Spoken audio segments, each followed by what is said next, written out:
about the time that I was pregnant. I am a teenage mom, and I just wanted to share my teenage pregnancy story. I have a beautiful 11-month-old baby boy. His name is Ezra, and he's just perfect.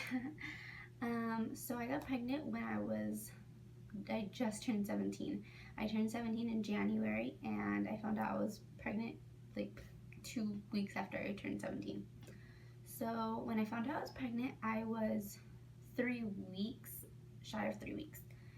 So I was going to have surgery to take my tonsils out, and in order to have a surgery, any type of surgery, you have to get blood work done and take a pregnancy test if you're a woman and all that stuff to make sure that you're able to have the surgeries. So I got my blood work done the day before, and then the morning of my surgery, we went in at like 5 o'clock in the morning, and the first thing they do is they have you pee in a cup, and then you have to wait, and then they put your IV in. So they did that. They prepped me for surgery, and I was going into the room to have my surgery done. As the anesthesiologist was gonna put like the fluid into my IV, one of the nurse runs in, and she's like, "Wait, doctor, did you see this?" And if anyone's had surgery, they know that they put like a heavy blanket over you almost, so you can't really move. And then for the type of surgery I had, they had like I want to say like a pillow that like if you looked you wouldn't be able to see. So I couldn't see what she was holding, and I didn't understand what she was saying. So the doctor said, "Yes, it's negative." And I was still kind of confused, like, what's negative? And she says, "No, it's positive." So when she says it's positive, I'm like, she can't be talking about a pregnancy test. She just can't. I'm like nervous, but at the same time like confused. So he was like, "Have a retest. We're on a tight schedule." So one of the nurses comes, and she was like, "Hi, I'm so and so. We need you to redo your pregnancy test because the one you took earlier came back positive." And I'm like, "What? Like, I'm only 17. What?" So at this point, I'm like my eyes are watering, but like from being so scared. So I retake it, and they do it right in front of me. They put the pee like right on the pregnancy test, and she's like, "You're pregnant." And I was like, what? And she was like, "We have to tell your parents that you cannot have the surgery. So do you want them to come in? Do you want me to bring someone in? Like, what do you want to do?" So I was like, bring my mom. Like, my mom and my dad were there together, even though they're not together. But so my mom comes in, and she's like, what's wrong, baby?" And like, she just looks at me, and she's like, "You're pregnant." And I started crying. And my mom was like, she grabs the wall, and she's like, "I'm gonna faint." So the nurse tells her to sit down, and she's like, "Oh my God, what are we gonna tell your dad? And I'm like, what about me? Like, I'm still like worried and like scared. So my mom and a nurse actually go out and tell my dad because I was just like too nervous, too scared to even think. So I wasn't there, but from what my mom says, my dad was pretty upset, and he just like was crying. She said, so we leave, we get my regular clothes on, and we leave, and my dad like doesn't talk to me the whole way home. My mom doesn't talk to me the whole way home. We make a stop at Carl's Jr., and I get to text my boyfriend, and I'm like, "Look, I didn't have the surgery. I didn't have the surgery." And he's like, "What happened?" So I call him, and he's like, "What happened?" And I'm like, "I'm pregnant." And he's like, "No, you're not. Like, you're lying. What happened?" And I was like, "No, I'm pregnant." And like the type of relationship we have is like we mess around with each other a lot. So he didn't believe what I was telling him. So I'm like, I'm really pregnant. Like, I don't know what to tell you. I'm really pregnant. Like, so he's like, I'll text you. He was in front of his friends at the time, and he was probably freaking out. So I was like, okay, like, text me. So we get home, and at the doctors or the like surgery place. They tell me that I need to go get blood work done to confirm that I'm pregnant because it was such a faint line. Like I said, I was only 2.5 weeks at that point. They didn't really know. So my mom and my dad are calling clinics to see where I can go get my blood drawn, and where I lived, they had a clinic open where I can get my blood drawn. So my dad is like furious, and he's like, your mom can take you. So my mom takes me, and we stopped at my boyfriend's and we picked him up so he can come. I take another pregnancy test. It comes back faint again, so then that's when they're like, okay, we'll do the blood test. So they take like a bunch of blood, and then they're like, you need to come back in 2 days and we'll have your results. So 2 days go by, I go back alone. I didn't really want anyone to go with me, just because I was so nervous and scared myself. I just felt like I needed to figure it out myself. So I go into the doctor's and she's like, good news, you're pregnant. And I'm like,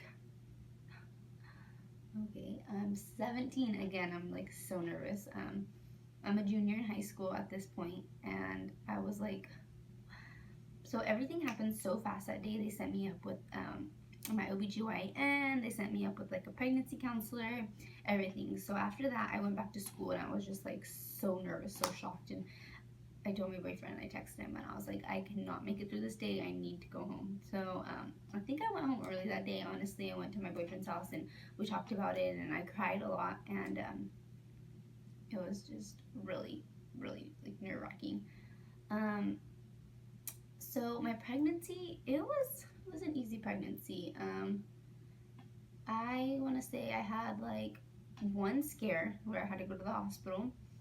But other than that, everything was fine. My son was fine throughout the pregnancy. I did have him early. He was a preemie. I had him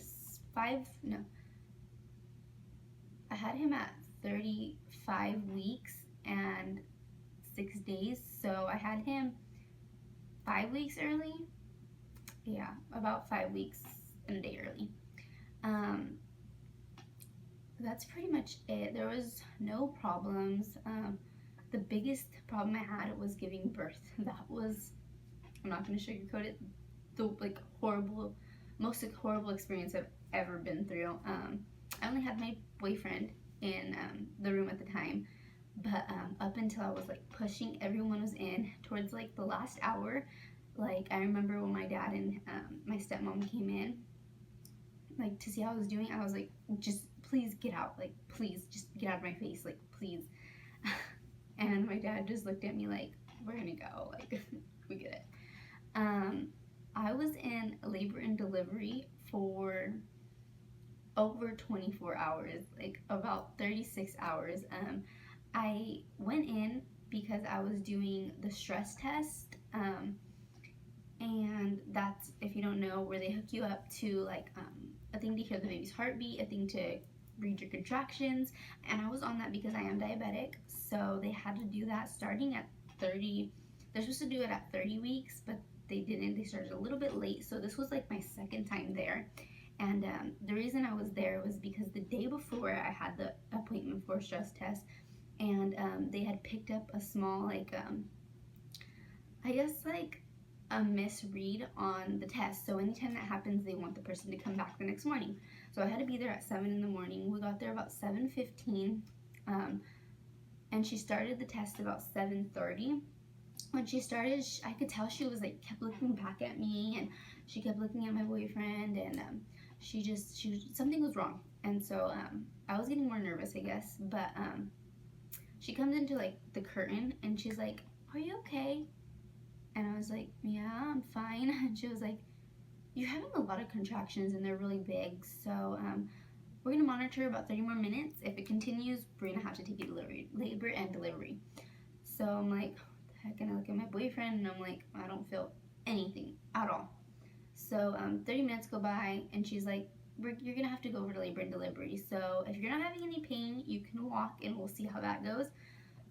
So we walk over there, and it's about 8:45. We check in. They get me back hooked up to a monitor to just hear, like, basically see how I'm doing. They give me an IV, and we wait for about 45 minutes, and they're like, you not feeling any pain? And at this point I was, but I think it was due to stress that I was feeling pain. They asked me if I need anything I'm hungry, and I wasn't hungry. I was just really irritated. I wanted to go home. I was tired. I was stressed out the whole day before because of that phone call that they said I needed to come back, thinking something was wrong with my son. So I was just really nervous at that point. So another hour goes by, and I'm starting to kind of fall asleep, and then I'm getting sharp pains at this point now. And my boyfriend calls the nurse, and he tells her she's getting pains, and she's like, okay, well, I can give you some medicine, but it's gonna slow down like labor. And I'm like, I don't care. Like, he's a preemie anyways. I need to slow this down. Like, it hurts. So she gives me medicine, and that like knocks me out. I'm asleep for like 2 hours. And when I wake up, she's like, we're gonna check to see how far you're dilated. So they check, and she's checking in what feels like her whole hand, but it's not. She checks, and she's like, you're only 1 centimeter dilated, so you're okay right now. We're gonna keep you until your doctor comes in and see how that goes. So another hour goes by, pains come again. She gives me more medicine, knocked out again for another 2 hours. About 5-ish now, maybe 3. We didn't call any of our family because we didn't want to scare anybody. So she comes, she checks again how far I'm dilated, and now I'm at 3. So she's like, we definitely have to wait till your doctor comes to see if we can release you, or if you're gonna have a baby tonight or tomorrow. So this is like 3. I'm waiting for the doctor. She says he'll be in about 4:35. Pain still, but I don't take any medicine anymore because I'm just done with sleeping. I just want to be up and I want to leave. So my doctor comes in, and when he checks me, I'm like 4 pushing 5. So he's like, you're staying overnight. We don't know if you're gonna have the baby, but it seems like you are. So it's about 7. My dad has came already just to check on me. It's about 7. My boyfriend then like goes home, gets the car seat, gets the diaper bag, gets my hospital bag, everything I need, pillows, blankets, and he gets me something to eat because I haven't eaten anything all day except for graham crackers and peanut butter. And then I get my room, my delivery room. By the time I'm in it and everything's set up, it's about 9:30. My dad's mom came to see me, and my dad and my stepmom come. And I'm just like stressed but scared at the same time. And so that night was so horrible. I got about 2 hours of sleep from 12 to 7 in the morning. I got like 2 hours of sleep. I threw up all over the place. It was just horrible. I was hooked up to the IV, so every time I had to go to the bathroom, I had to get up. I had to unhook myself from the heart monitor on the baby and my contractions monitor.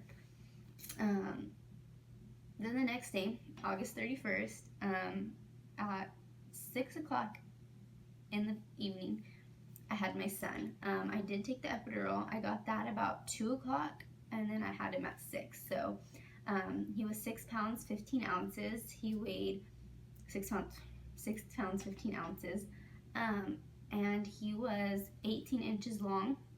His name is Ezra Hero, and he had no problems other than being a preemie. And that's pretty much it for my teenage pregnancy story.